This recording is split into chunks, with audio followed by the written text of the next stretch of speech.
Tahu gimana cinta Rasulullah kepada kita? Salah satu di antara cinta Rasulullah kepada kita yang gak bisa digantikan oleh siapapun, termasuk oleh orang tua kita. Ayah ibu kita gak bisa mencintai kita seperti cinta Rasulullah. Pasangan kita yang katanya sehidup semati gak bisa mencintai kita seperti cintanya Rasulullah. Gimana cintanya Rasulullah?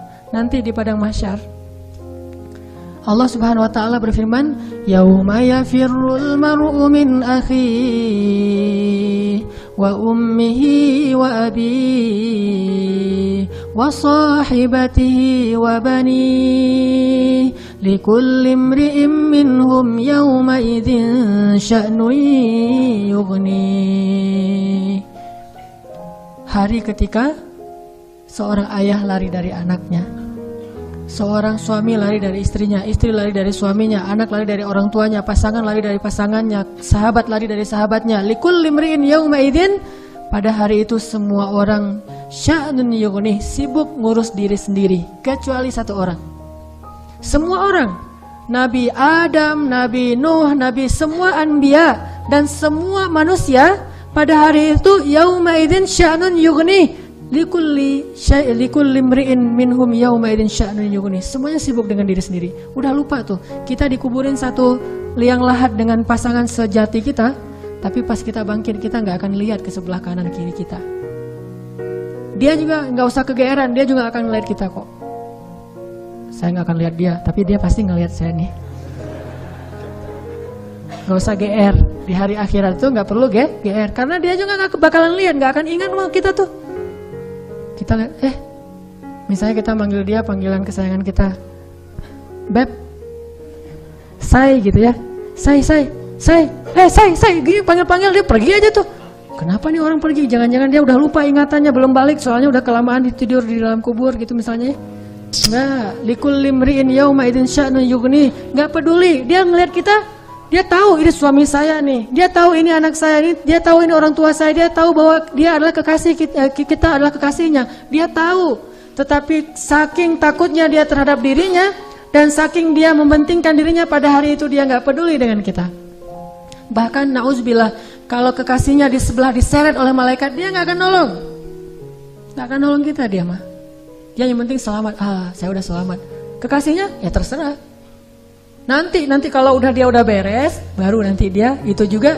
Gak semua orang bisa seperti itu. Tapi Rasulullah satu-satunya orang yang pada hari itu yang sangat sibuk mondar-mandir, sibuknya luar biasa. Cuma satu orang, Muhammad SAW. Itu sibuk banget.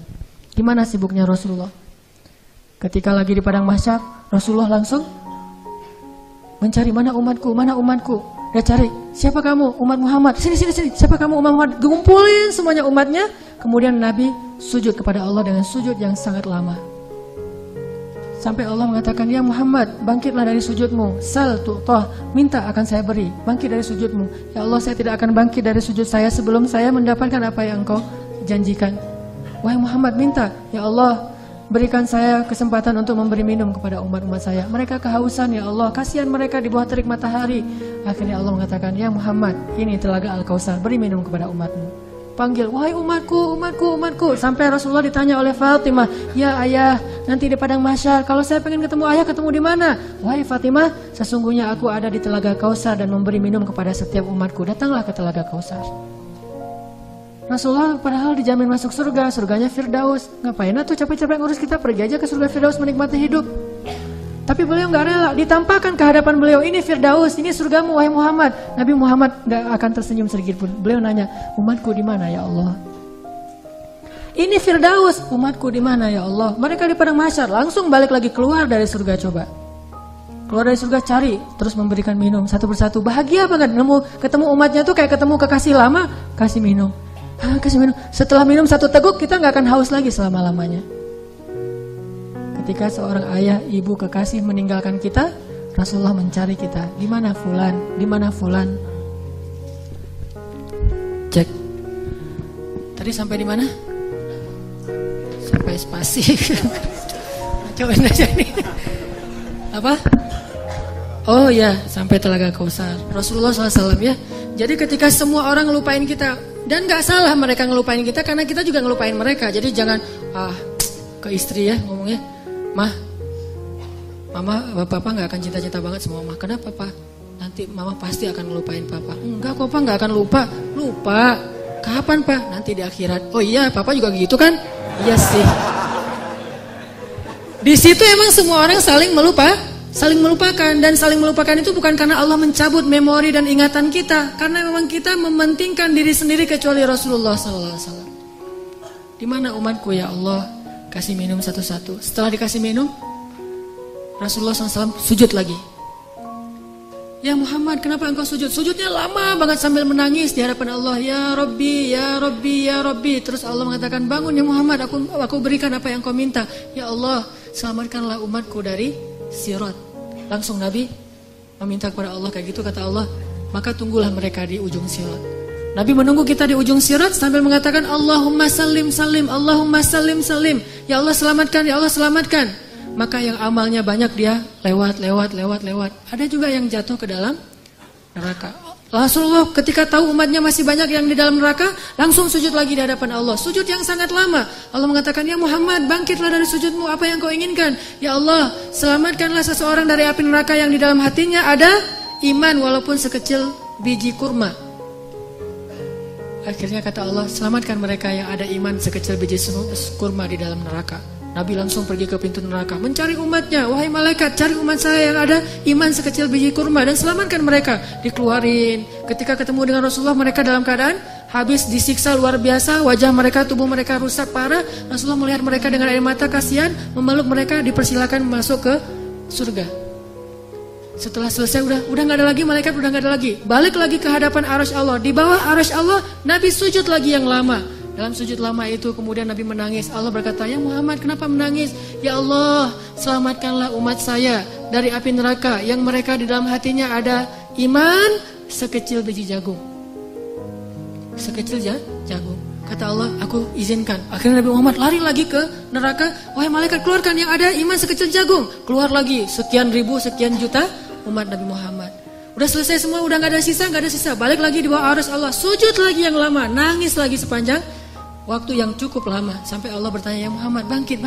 Apa yang kau inginkan ya Allah? Keluarkanlah umatku yang di dalam neraka, yang di dalam hatinya ada iman sekecil biji sawi, zarrah. Kata Allah, aku izinkan. Lari lagi ke neraka, selamatin lagi.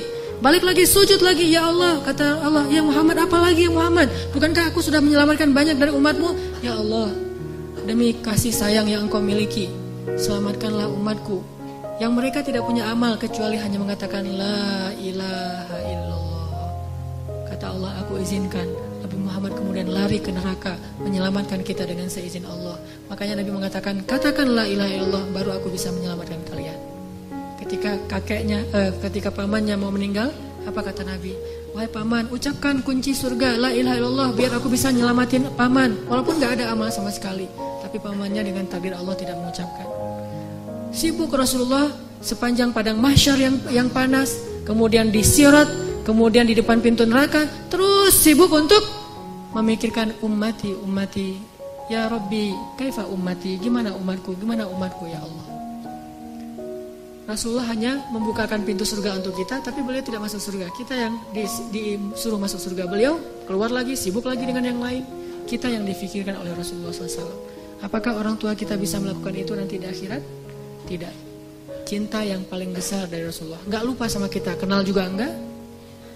Bahkan kita berselawat kepada beliau aja males. Beliau tidak menyelamatkan, ya Allah selamatin aja orang yang berselawat kepada saya. Yang enggak mau selawat enggak usah. Enggak. Yang ada iman sekecil zarrah, yang ada iman sekecil jagung, yang ada iman sekecil biji kurma, enggak masalah, yang penting umatku ya Allah, selamatkan mereka. Sampai pernah orang kalau sakaratul maut itu kan sakitnya luar biasa ya. Dan kita tahu adegan sakaratul maut Rasulullah. Apa yang beliau panggil? Ummati. Umatku. Ketika beliau haji wada, apa yang beliau ucapkan? Sampaikan apa yang kalian dengar ini kepada umatku yang tidak mendengar, kepada kaum muslimin yang tidak mendengar. Akhirnya riwayat itu sampai kepada kita. Terus mikirin kita. Hingga suatu hari Nabi lagi duduk bersama sahabat. Nabi bilang gini, wahai para sahabat, tahukah kalian siapa manusia yang paling dicintai oleh Allah? Dan aku juga mencintainya. Kata para sahabat, para nabi ya Rasul. Kata Rasul, Kalau para nabi wajar dicintai oleh Allah. Mereka itu adalah utusan-utusan Allah. Mereka dapat wahyu dari Allah.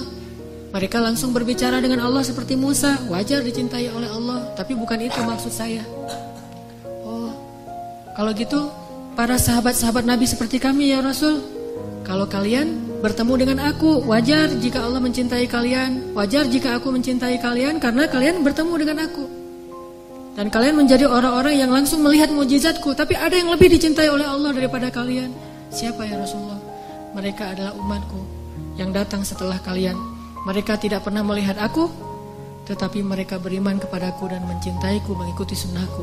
Aku rindu kepada mereka. Kalian adalah sahabat-sahabatku, tapi mereka adalah keluargaku, kata Rasulullah SAW. Kita ini dianggap keluarga Rasul, Ahlul Bait loh. Bukan kita yang ngaku-ngaku Rasulullah keluarga kita. Itu mah wajar banget, orang kita orang biasa, Rasulullah orang luar biasa. Tapi Rasulullah ngaku kita sebagai keluarganya. Padahal Rasulullah tahu gak semua dari kita itu setia kepada beliau. Yang marah ketika nama beliau dicoreng. Yang marah ketika tentang beliau itu diselewengkan.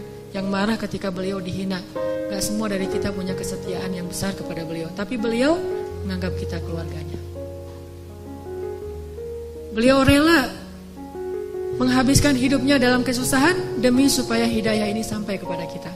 Siapa sih yang mau susah payah untuk kita kalau bukan karena mencintai kita?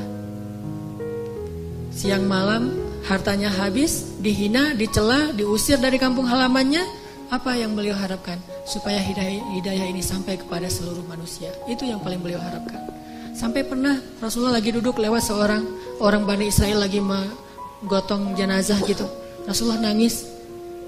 Lalu para sahabat bertanya, ya Rasulullah, kenapa engkau menangis? Kan yang meninggal itu bukan Muslim tapi Bani Israel. Kata Rasulullah, saya menangis karena saya belum sempat mendakwahi dia sehingga dia mati dalam keadaan kufur. Saking cintanya Rasulullah kepada umatnya. Dan bahkan dengan seizin Allah, Rasulullah SAW sering berdoa untuk kita. Di antara doa-doa yang sering beliau ucapkan di malam hari ketika beliau tahajud. Beliau kalau tahajud itu bukan ngedoain diri sendiri, Allah masukkan saya ke surga, bukan. Justru itu Allah menjaminkan itu kepada beliau karena beliau sering mendoakan kita. Ya Allah umatku di Palestina, ya Allah umatku di Syam, ya Allah umatku di Yaman dan yang mengikuti arah Yaman dan seterusnya sampai ke kita. Semuanya didoakan di dalam solat malamnya Rasulullah SAW. Sehingga akhirnya hidayah ini sampai kepada kita. Ini baru Rasulullah, belum lagi cinta Allah kepada kita.